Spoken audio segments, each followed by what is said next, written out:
Good evening. Right, welcome to the next part of modes. So we've looked at scales and some intervals.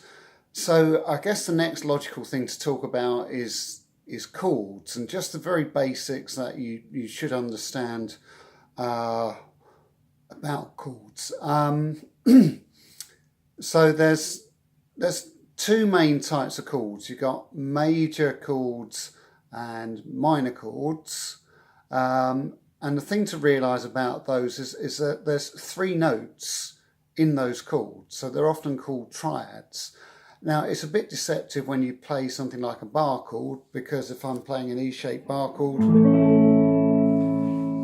know, you're going, well, it's six notes, but the thing to realise is these notes repeat themselves. So you've got the first in the scale, the next one is that's the fifth, and then we get to the octave, so it's repeated.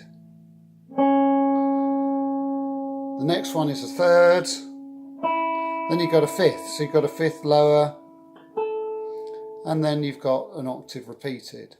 So basically you've just got three different notes repeated at various different pitches. Now for me, when I'm playing a bar chord, I mean, I kind of visualise a bar chord as being made up of two elements glued together. So if I take the top two strings, it's like you've got a power chord. So whether I'm playing a major or a minor bar chord, I've got a power chord which is a root and a fifth together. Now that's useful to know, because if you're playing in a jam session and you're bluffing along and you're not quite sure whether the chords are major or minor, well, you just play power chords. And you're not going to go too far wrong. You know, if you're not sure if it's major or minor, because there's no third in it, it's going to sound okay. So that's like the lower half, and then you've got the lowest two notes, and then once you go up from the D string, so you've got the D string, the G string, and the B string. Now this is in a major bar chord, that's like an F shape. So you've got two things glued together. You've got a power chord there glued to an F shape. So if you put all that together, you get your bar chord. But that's basically, there's two shapes glued there. Now, the second F shape is very useful to visualize, because when you're soloing, your hand tends to be more in this kind of position. Whereas if you've got a bar chord there, that's not really the hand position you'd use to solo. I mean, you know, this finger's taken up. So you've got this kind of position. So it's very useful to be able to visualize this chord shape underneath any major modes that you're using, because this is going to be like your home notes reference. So it's very important to see any scale that you're learning has got an underlying chord shape that is built around. So if it's a major bar chord, so we're here, we can break it down to a power chord or this F shape. Now if it's a minor bar chord, then this finger lifts, and we've got kind of something similar to an F shape, but you've got this finger's going to be barring across. So this is on the D string, this is on the G string, and this is on the B string. So it's just like an F shape, but you've lifted this off. So what's useful about these shapes is they break it down very much in terms as you would see it in a traditional music theory book. If you saw a music theory book, they would say a major scale is made up of, a major chord is made up of a first, a third, and a fifth. And this this chord shape here just lays it out for you. 1, 3, 5. That's your basic triad. And if you make it into minor triad, so when you're playing a major type mode, it's useful to visualize that shape and see the notes fitting around that. When you're playing a minor type mode, it's useful to, you know, visualize that shape. These are going to act as your home. So major is 1, 3,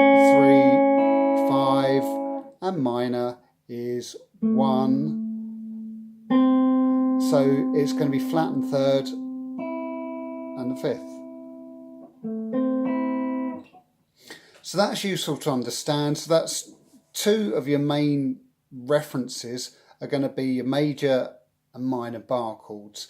Now, not content with that, what also happens is we can extend the harmony to make 7th chords. So there's 3 types of 7th chords. The minor one is probably the easiest one to understand. If I make a minor bar chord and then I lift the finger, that would be on the D string,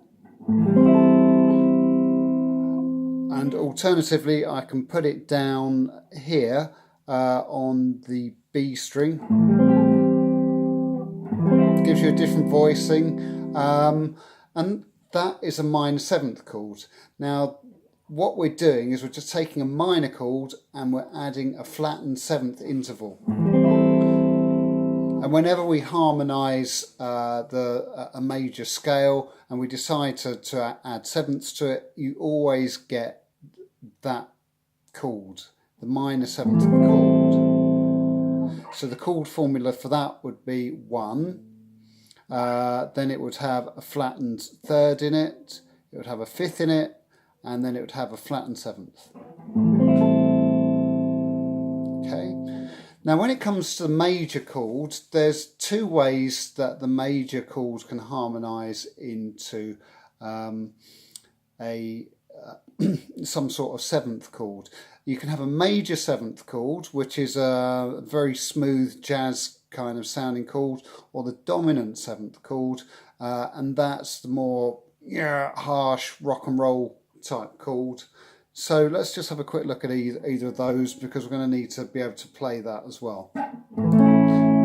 So that is your bog standard major bar chord. Now the way to find the voicing for a major 7th is to take these 3 fingers and just shift them down to 1 fret. So it looks like you're making an A minor shape, and then you shift it back 1 fret, and then you hold down the same root note. So what we're doing is we're adding in this interval here on the D string, which is the 7th interval. So to find it, you've got your bar chord. You shift it down by 1 string and then you shift it along. And when you're playing this shape, you don't play the A string, that's muted, and the top E string is muted as well, and you get this.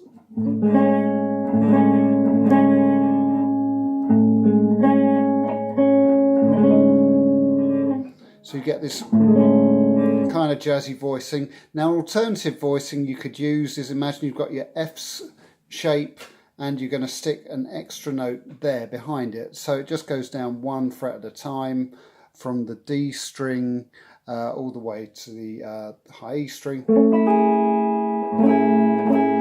And that gives you another voicing that you can use.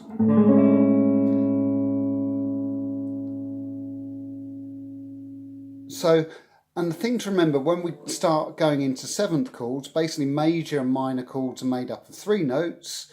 And the thing to realise when we're going into 7th chords, that we're adding an extra note to make it into a 4-note chord. And then the second one is the dominant 7th. So instead of adding your normal 7th note, it's going to be shifted down 1. So again, you make your regular bar chord shape, and pretty similar to the minor 7th, you're going to add the flattened 7th to it, and you just simply lift your finger off the D string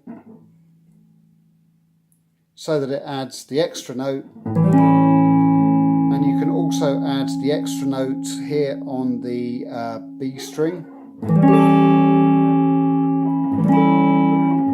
Gives you 2 different voicing options. Okay, so and that's basically all the harmonies that you need to understand what is going on in each of the modes. Now, the reason it's important, When you harmonise all the minor types, they all have underlying them a minor seventh, so there's no problem there. But two of the major chords in the major scales will harmonise as major sevenths, but one of them harmonises as a dominant seventh. So that's why you need to know two types. So I'm just going to quickly recap. So you've got major, major seventh, or you could use this, use that voicing, major seventh, and then dominant seventh. Or sorry, I'll do major. Then you take the finger off and you've got dominant seventh. Or you could have this extra voicing here. And then you've got minor. And then easy enough, you've just got minor seventh. Okay, so the important thing to remember is a major chord is 3 notes, a minor chord is 3 notes, with the difference being the third flattened. And then you've got two types of seventh chord, one where you add the major seventh, hence it's called a major seventh, and then you've got your minor seventh, which is a bit confusing, but basically you're adding a flattened seventh to that one. And then you've got your dominant seventh, where again it's a major chord, but you're adding a flattened seventh, and all of the seventh chords are 4-note chords. Okay, so I'll see you in the next video. The next step is to harmonise the whole major scale and put all these chords together. See you in the next lesson. Bye.